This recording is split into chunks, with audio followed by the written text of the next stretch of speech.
नमस्कार दोस्तों, VK knowledge electrical में आप सभी का स्वागत है। कंपटीशन एग्ज़ाम्स के प्रीवियस पेपर लेकर एक बार फिर उपस्थित हूँ। दोस्तों, पेपर एनपीसीआईएल का, nuclear power corporation of India limited का, स्टाइपेंड्री ट्रेनी सेकंड इलेक्ट्रीशियन का है और अभी रिसेंटली 17 अक्टूबर 2022 को ये पेपर हुआ है। इलेक्ट्रीशियन ट्रेड से संबंधित इसमें 50 क्वेश्चन है, जिसमें से 25 क्वेश्चन हम इसमें पार्ट 1 में सॉल्यूशन कर चुके हैं। आज क्वेश्चन नंबर 26 से लेकर 50 तक सॉल्यूशन इस वीडियो में आपको मिलेगा। सो कंप्लीट इस वीडियो को लास्ट तक ज़रूर देखना। उम्मीद है आपको क्वेश्चन बहुत अच्छे से समझ में आएंगे, क्योंकि हम पूरी तरह से एक्सप्लेन करके आपको समझाने का प्रयास करेंगे। ये हमारा 25वां क्वेश्चन था, लास्ट जो आप देख रहे हैं बेसिक लॉ वाला। आइए आज के क्वेश्चन से शुरू करते हैं और 26वां सवाल आपके सामने है। वैसे अच्छा क्वेश्चन है, पहले भी हमने इस तरह के क्वेश्चन कई बार देखे हैं। इसी क्वेश्चन को भी हमने कई बार हल भी किया है। कौन सी रिले ऐसी है जो एसी और डीसी दोनों पर काम कर सकती है मेरे दोस्त? इसे बोलते हैं इम्पल्स रिले। इम्पल्स को हिंदी में बोलते हैं आवेग रिले, यानी जब पल्स मिलती है तो रिले काम करती है। बी उत्तर हमारा यहाँ सही रहेगा। आवेग रिले बोलेंगे, इम्पल्स रिले इंग्लिश में बोलते हैं। अगला सवाल आपके सामने है कि जब कॉपर का अर्थ कंटिन्यूटी कंडक्टर हो सिंगल फेज सिस्टम में, घरेलू वायरिंग में, तो ब्यूरो ऑफ इंडियन स्टैंडर्ड यानी BIS के अनुसार उसका न्यूनतम आकार कितना होना चाहिए। दोस्तों, इसके लिए आपको 2-3 चीज़ें याद रखनी पड़ेगी। वास्तव में ये एक नहीं 3 क्वेश्चन इसमें बनते हैं। पूरा ओवरऑल तरीका क्या है मैं आपको बता दूं। सबसे पहली तो चीज़ ये आती है कि जब सर्किट में चालक कॉपर का होना, तो उस समय हमारा अर्थ कंटिन्यूटी कंडक्टर का साइज़ कैसा हो। मेरे दोस्त, अर्थ कंटिन्यूटी कंडक्टर कॉपर का भी हो सकता है, एल्यूमिनियम का भी हो सकता है, और GI यानी गैल्वेनाइज्ड आयरन या गैल्वेनाइज्ड स्टील भी हो सकता है। कहते हैं कि जब परिपथ का चालक कॉपर का हो और 1.5 mm का हो, तब कॉपर वाले का अर्थ कंटिन्यूटी कंडक्टर 1.5, एल्यूमिनियम का 2.5 और GI वाले का 1.5 होना चाहिए। इसी तरह से जब कॉपर का चालक 2.5 mm² का हो, तब कॉपर में अर्थ कंटिन्यूटी कंडक्टर 1.5, एल्यूमिनियम 2.5 और GI 1.5। इसी तरह से अगर चालक कॉपर का हो और 10 mm² का हो, देन अर्थ कंटिन्यूटी कंडक्टर में कॉपर 5, एल्यूमिनियम 5 और GI 10 mm² का होना चाहिए। ये पूरे 3 आंकड़े हैं जिन्हें आपको याद रखना चाहिए। ये एक पूरा टॉपिक है, अगर आप पढ़ेंगे जब टॉपिक तो आपके सामने आ जाएगा। डोमेस्टिक अर्थिंग इंस्टॉलेशन का एक टॉपिक आता है जिसे हम करवाते हैं। अगला क्वेश्चन आपसे इंडक्टेंस की यूनिट पूछ रहा है, तो शायद किसी को प्रॉब्लम होगी नहीं। हेनरी आएगा, क्योंकि फेराड कैपेसिटेंस का है, कूलाम्ब आवेश का है और न्यूटन जो है वो बल का है। तो इंडक्टेंस की इकाई हेनरी हो जाएगी। हेनरी के अलावा अगर आप और याद रखें तो इकाई याद रख सकते हैं, जैसे इंडक्टेंस के लिए जैसे प्रेरित EMF का L ×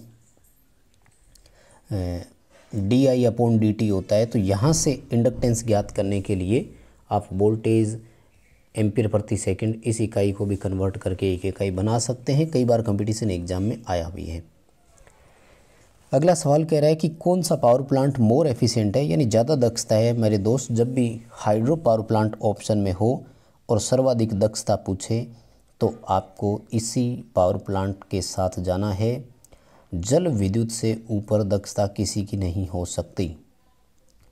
पन बिजली घर भी बोल सकते हो इसे, और जल विद्युत उत्पादन भी इसे बोला जाता है। अगला सवाल है 1.5 वोल्ट के प्राइमरी सेल में शॉर्ट सर्किट जब होता है तो 3 एम्पीयर धारा देता है, उसके इंटरनल रेजिस्टेंस की गणना करो। मेरे दोस्त, R = V/I करना है। 1.5/3 कर दो, आंतरिक प्रतिरोध 0.5 ओम है। बहुत सिंपल कैलकुलेशन है ना। कैसे देखो, शॉर्ट सर्किट के समय धारा अनंत अगर प्रवाहित होती, देन आंतरिक प्रतिरोध 0 होता। अब आंतरिक प्रतिरोध तो 0 है नहीं, 3 एम्पीयर का करंट फ्लो हुआ है, एक्स्ट्रा लोड कोई सर्किट में है नहीं। साधारण क्वेश्चन है, मुझे नहीं लगता कि इन क्वेश्चंस में आपको कोई प्रॉब्लम आएगी क्या, इसलिए थोड़ा समय भी आपको स्पीडली करवा रहा हूँ। सर्वो वोल्टेज स्टेबलाइज़र में जो ट्रांसफार्मर काम में लेते हैं वो कौन सा ट्रांसफार्मर है? टोरॉइडल ट्रांसफार्मर बोलते हैं। दूसरी भाषा में इसे डोनट बोला जाता है। कोर की एक विशेष आकृति होती है जिसे या तो टोरॉइड बोलते हैं या डोनट बोलते हैं। डोनट मतलब एक तरह से ऐसे रिंग टाइप में होता है और जिस पर यूं एस की आकृति में टर्न लगे रहते हैं, इस तरह से। ये स्क्रीन पर आप देख रहे हैं। क्योंकि सर्वो वोल्टेज स्टेबलाइजर में दरअसल अगर आप देखें तो यूं इस तरह से है ना, आपको वो ऑटो ट्रांसफार्मर नज़र आएगा। ऐसे यहाँ टर्न की टैपिंग होती है और ऊपर यहाँ एक रोटरी सेलेक्टर स्विच होता है। अब जैसे ही आप इस रोटरी सेलेक्टर स्विच को रोटेट करवाते हैं, आगे की तरफ बढ़ाते हैं, तो इसकी आउटपुट वोल्टेज इंक्रीज होती है। तो कोर की ये जो शेप है ना, ये डोनट शेप कहलाती है, या इस कुंडली को टोरॉइड बोलते हैं। यानी टोरॉइड बोल दो या टोरॉइडल बोल दो, बात एक ही है। तो ये एक विशेष आकृति होती है। खैर ये क्वेश्चन पर डिपेंड करता है और प्रैक्टिकल अगर आपने वोल्टेज स्टेबलाइजर देखा हो कि हमने वोल्टेज धीरे धीरे कैसे बढ़ाई, तब आप इसका उत्तर कर पाते। अगला सवाल देखो, एक सोलर सेल में क्या होगा यदि प्रकाश की तीव्रता कम हो जाएगी? मेरे दोस्त, अगर प्रकाश तीव्रता कम है तो ईएमएफ भी कम होगा, क्योंकि सोलर सेल जो है वो सीधा सीधा ताप से जुड़ा रहता है, या यूँ कहें कि सौर ऊर्जा से जुड़ा हुआ है। अगर उस पर गिरने वाली लाइट की इंटेंसिटी कम होगी तो आउटपुट में ईएमएफ घटेगा। और ये सारे क्वेश्चन वैसे निमी क्वेश्चन बैंक से लिए हुए हैं। निमी क्वेश्चन बैंक को हमने भी सॉल्व करवा रखा है। हो सके तो प्लेलिस्ट में जाकर उसे आप ज़रूर देखिए, प्लेलिस्ट में मिल जाएगी आपको। वैसे क्वेश्चन अच्छे हैं, जिन बच्चों की अच्छी तैयारी है तो एक बार वो फटाफट से रिवाइज कर सकते हैं इन क्वेश्चंस के थ्रू। क्लास ए एम्पलीफायर की मुख्य लाभ क्या है? मुख्य लाभ ये होता है कि इसमें विरूपण सबसे कम होता है। विकृति बोल दो या विरूपण बोल दो, एक ही बात है ना? क्यों? क्योंकि एफिशिएंसी भी कम होती है।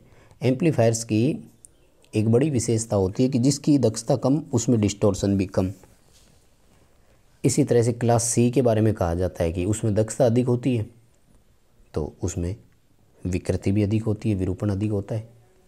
सी उत्तर के साथ जाएंगे। फिलहाल इसमें डिस्टॉर्शन जो है वो बिल्कुल मिनिमम होता है।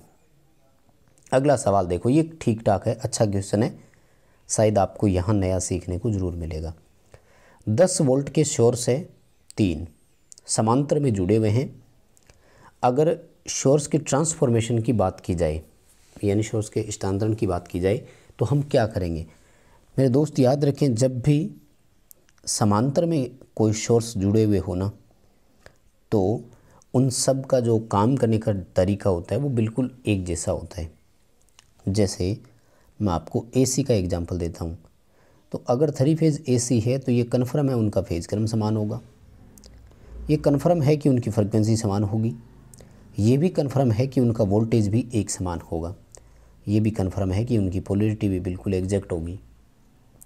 ये सब चीज़ें अगर अपन देखते हैं, देन इफ़ेक्ट जैसा एक पर आता है वैसा सब पर आता है। बी उत्तर होगा। किसी एक पर होने वाले प्रभाव को हम क्या करते हैं? कंसीडर करते हैं, जो जो इफ़ेक्ट उस पर आ रहे हैं, फिर वो इफ़ेक्ट जो है वो सब पर इक्वल माने जाते हैं, या फिर हम उसको एक समान मानते हैं।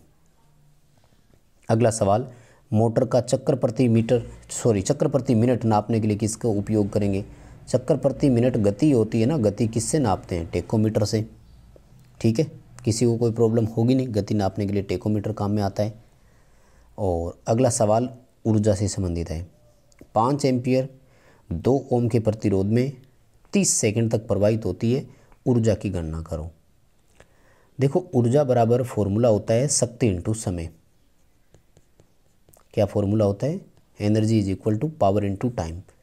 पावर के लिए फॉर्मूला आपको I² इंटू आर रखना होगा यहाँ पर, क्योंकि I और R दिया हुआ है। और टाइम देखो सेकंड में चाहिए तो 300 सेकंड स्पष्ट दिया हुआ है।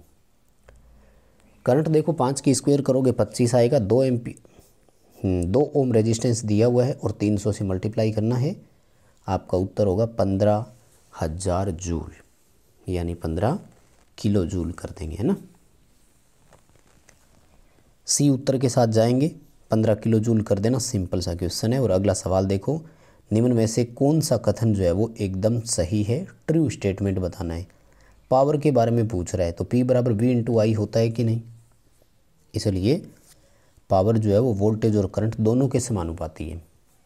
यानी अगर वोल्टेज में वृद्धि होगी तो भी पावर बढ़ जाएगी और करंट में वृद्धि होगी तब भी पावर में वृद्धि होगी। शक्ति जो है वो क्या है, वोल्टेज और धारा दोनों के समानुपाती है। अगला क्वेश्चन है कि ओवरहेड लाइन के इंसुलेटर निम्न में से किसके नहीं बने होते हैं। ध्यान से देखना, देखो इंसुलेटर सबसे ज़्यादा तो चीनी मिट्टी के ही बनते हैं यानी पोर्सलिन, नंबर 2 पर आता है ग्लास और नंबर 3 पर आता है सेटेटाइट। ठीक है, तो जो स्टेटाइट अपना काम में लेते हैं इनकी जगह पीवीसी कभी नहीं आ सकता, है ना। पीवीसी के इंसुलेटर कभी नहीं होते हैं। इंसुलेटर नंबर 1 चीनी मिट्टी के और नंबर 2 ग्लास के, और ये पदार्थ नंबर 3 पर है। पीवीसी का इंसुलेटर कभी नहीं होता, आपने भी नहीं देखा होगा। आगे देखो, परिपथ में धारा नापने के काम में आता है, इसे परिपथ में कैसे जोड़ा जाता है। यानी आपसे ये पूछा है कि धारा नापने के लिए आपको क्या यूज करना है, एम्पीयर मीटर काम में लेंगे ना। दूसरा पूछ रहा है कि एम्पीयर मीटर के फिर संयोजन कैसे होते हैं, तो एम्पीयर मीटर श्रेणी क्रम में लगता है। यानी एम्पीयर मीटर धारा नापने के काम आता है जब इसे परिपथ में श्रेणी क्रम में जोड़ा जाता है। अगला सवाल कैपेसिटर से संबंधित है, सी ज्ञात करने के लिए। देखो कैपेसिटर में Q बराबर CV होता है, तो फिर C बराबर Q/V हो जाएगा ना, है कि नहीं। याद रखना, इंपॉर्टेंट बहुत है, इस फॉर्मूले से क्वेश्चन आ सकता है पेपर में। ठीक है, कई दफ़ा आया हुआ भी है कि 0.5 कूलाम का आवेश 25 वोल्ट पर एकत्रित होता है, बताइए उसकी धारिता कितनी है। ठीक है, बहुत दफ़ा कैपेसिटेंस पूछा गया है इस फॉर्मूले से। अब देखो किसी एग्ज़ाम में फॉर्मूला पूछ लेता है, किसी एग्ज़ाम में न्यूमेरिकल दे देता है। क्वेश्चन तो है, कैपेसिटर एक ऐसा टॉपिक है जहाँ से आपको पेपरों में क्वेश्चन देखने को मिलेंगे। अगला सवाल है कि AC जब पैरेलल सर्किट हो तो पावर लॉस किसके कारण होता है। फर्स्ट ऑफ ऑल, जब AC सीरीज सर्किट हो तो उसमें शक्ति हानि केवल प्रतिरोध के द्वारा होती है। इसी तरह से पैरेलल सर्किट होगा तो केवल कंडक्टेंस कराएगी, है ना। ससेप्टेंस के कारण पावर कंजप्शन नहीं होता, जैसे रिएक्टेंस के कारण नहीं मानते। सी उत्तर आएगा, केवल चालकता शक्ति हानि करवाती है। पावर हानि केवल प्रतिरोध के कारण ही माना जाता है, क्योंकि एक में इलेक्ट्रोमैग्नेटिक और एक में इलेक्ट्रोस्टैटिक ऊर्जा होती है, तो वो एक तरह से रिटर्न प्रोवाइड करवा देते हैं। डोमेस्टिक वायरिंग में लीकेज करंट से बचाव के लिए किसका उपयोग करेंगे, ELC भी आएगा ना। अर्थ लीकेज सर्किट ब्रेकर पूरा नाम है, अर्थ से हमें बचाव देता है। और बैटरी क्या कन्वर्ट करती है, देखो ये क्वेश्चन थोड़े से इजी है इसलिए हम जल्दी जल्दी भी कर रहे हैं। रासायनिक ऊर्जा को विद्युत ऊर्जा में बदलती है ना। यांत्रिक ऊर्जा को विद्युत ऊर्जा में अगर कोई बदलता है तो वो जनरेटर हो जाता। विद्युत ऊर्जा को रासायनिक ऊर्जा में बदलते हैं तो इसे हम चार्जिंग मेथड बोलते हैं। ठीक है,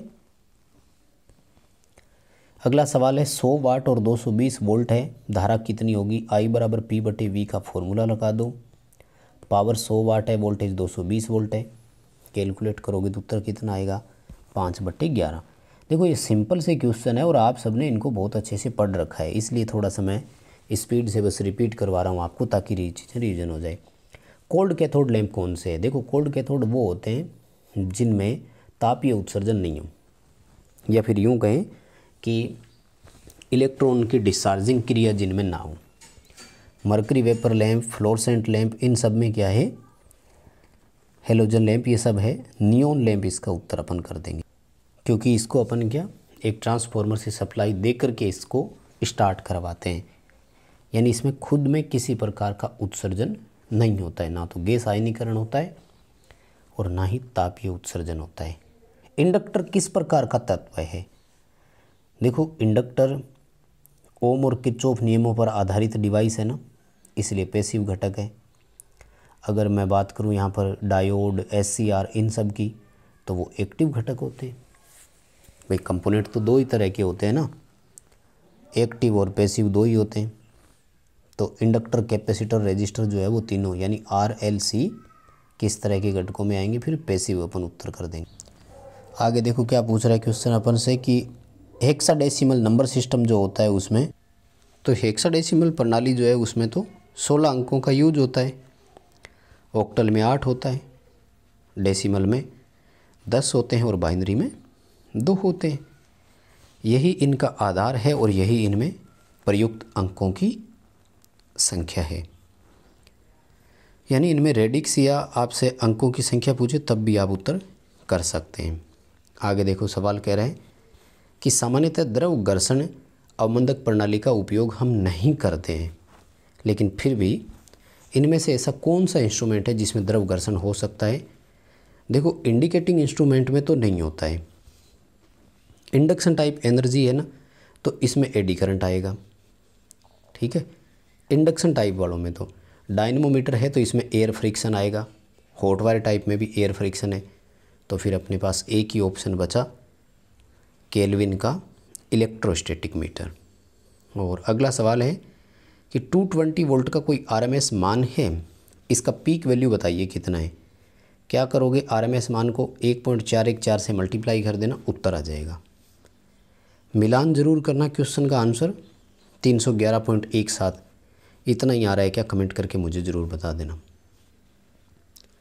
और अगला सवाल है कि सिंगल फेज ऊर्जा मीटर किस सिद्धांत पर काम करते हैं। देखो एकल फेज है ना, तो इंडक्शन यानी प्रेरण प्रभाव पर ही आएंगे। सिंगल फेज है ना, तो प्रेरण मीटर या प्रेरण सिद्धांत पर ये आधारित होते हैं, सिंगल फेज प्रकार के एनर्जी मीटर। तो दोस्तों यही थे 25 क्वेश्चन आज के। इस पेपर के टोटल 50 क्वेश्चन हो गए, मैंने करवा दिया है। पार्ट 1 को जाकर ज़रूर देखना, नहीं देखा तो लाइक कर दो, शेयर कर दो दोस्तों को, चैनल सब्सक्राइब ज़रूर करना।